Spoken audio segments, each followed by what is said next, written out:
नमस्कार। उत्तराखंड की माँ, माठी और मानुष के लड़ाई लड़ता आपका राष्ट्रनीति, इसे अभी सब्सक्राइब करें। दोस्तों, आज अंकिता भंडारी हत्याकांड में 4 मुद्दों पे बात करूंगा। सबसे पहले, कई लोगों का कहना है कि फांसी होगी। तो फांसी के लिए हमने एक शर्त बताई थी कि rare of the rarest case होना चाहिए। आज देखेंगे कि ये rare of the rarest case क्या होता है। दूसरा पेचीदा सवाल, इस केस में आप चार्जशीट दायर होने वाली है और कई सारे टेक्निकल क्वेश्चन अब यहाँ पे आते हुए दिखेंगे। तो कौन से हैं वो पेचीदा सवाल जो इस केस को घुमा देंगे। तीसरा, वकीलों की बहस किस मोड़ पे आएगी, क्या यहाँ पर नए पॉइंट निकल के आ रहे हैं और क्या बाहर के स्टेट से कोई वकील आने वाला है।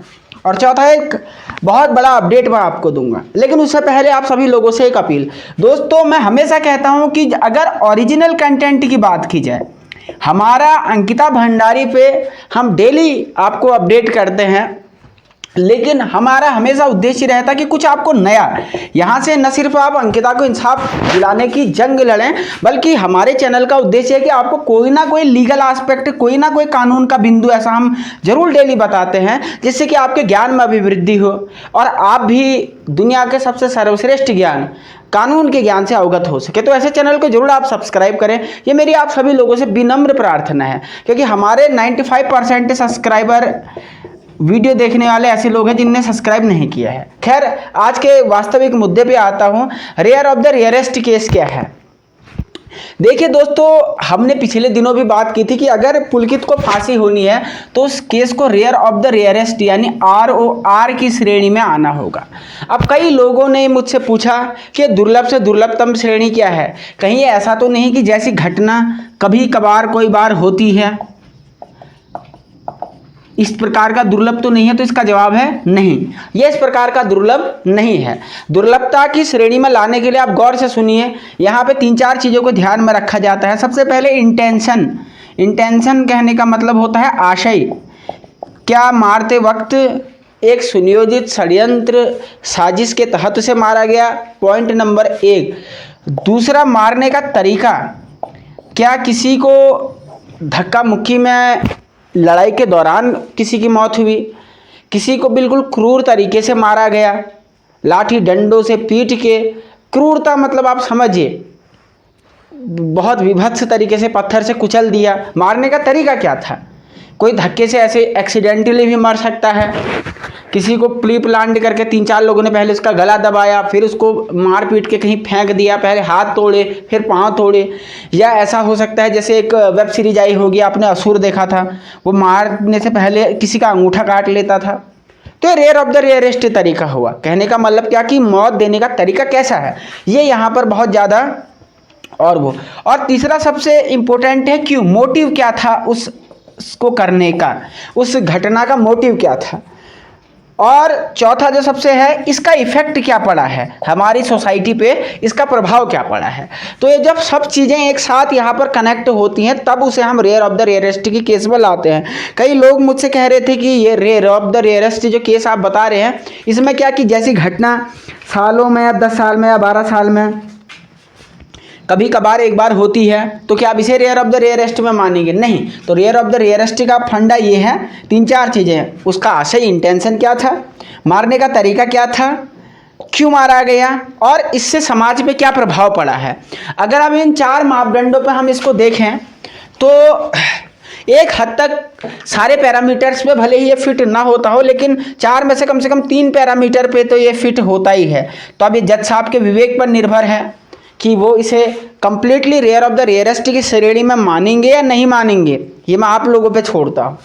दूसरा पेचीदा सवाल, यहाँ पर बहुत सारे क्वेश्चन ऑफ लॉ जब अदालत में इस मामले पे डिबेट्स होंगी, तो कुछ ऐसे पेचीदा सवाल हैं जिनका जवाब जानना आज बहुत ज़रूरी यहाँ पर समझा जाएगा। आप इसको समझिए कि हत्याएं 2-3 प्रकार की होती हैं। एक 299 वाली हत्या होती है, एक 304-5 वाली हत्या होती है, एक 302 वाली हत्या होती है। अब आप कहोगे कि इन हत्याओं में क्या अंतर है। 299 वाली हत्या जो ऐसी होती है कि इंसान का वध तो किया उसने, लेकिन तरीका जो था साधारण था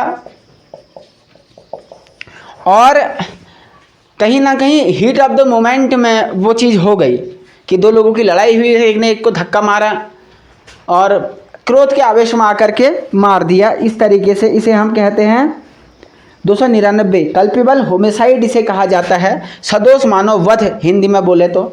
एक है 304 और 5 सेक्शन वाली, इसे कहते हैं गैर इरादतन हत्या, यानी किसी को मारने का इरादा तो नहीं था, आपके घर में चोर आ गया था या आपके किसी से बातचीत हो गई या आप कहीं बिल्डिंग में खड़े थे, आपने अपने दोस्त के पीठ पे ऐसे धप्प करके मारा, दो लोग छत पे खड़े थे, वो किनारे पे खड़ा था, आपने ऐसे मजाक में धप्प करके मारा और वो नीचे गिर गया, एक्सीडेंटल डेथ हो गई, तो इसे हत्या तो कहेंगे, ऐसा नहीं है कि इसे छोड़ दिया जाएगा, लेकिन उसे कहेंगे गैर इरादतन हत्या।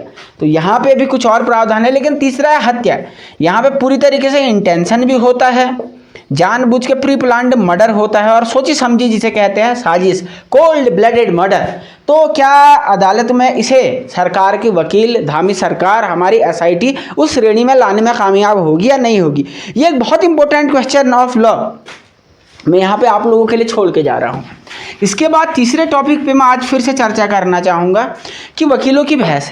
देखिए, वकीलों की बहस में सबसे इम्पोर्टेंट यह है कि उत्तराखंड के सभी वकीलों ने लगभग इस केस को लड़ने के लिए प्राय ना कह दिया है, जितना अभी तक की पूरा अपडेट आया हुआ है।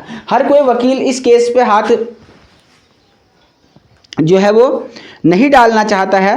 कारण क्योंकि सबका कहना है कि भाई हमारे घर में भी कहीं ना कहीं माताएं बहनें हैं, तो इस केस को वो नहीं परस्यू करना चाहते, लेकिन आगे नहीं ले जाना चाहते, नहीं लड़ना चाहते। लेकिन क्या बाहर से कोई वकील नहीं आ सकता? एक क्वेश्चन ये भी है, क्योंकि सूत्र बताते हैं कि जितने पैसे वाला वो है, कोई ना कोई वकील, बड़ा वकील केस लड़ने के लिए तैयार हो ही जाएगा। भले ही लोगों की भावनाएं हैं, मैंने कल भी अपने वीडियो में कहा था, लेकिन पैसे के लिए तो खैर देश की जनता में क्या क्या लोग कर देते हैं। और अगर कानून की भाषा देखी भी जाए, मैं फिर कहता हूँ कि वकील का अधिकार तो सबको है। अगर पुलकित का कोई केस नहीं लड़ेगा तो सरकारी वकील उसे तब भी मिलेगा।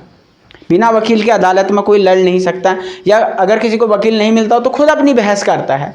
ये अधिकार दिए गए हैं, तो इस मुद्दे पे भी ये पूरी चीज़ है।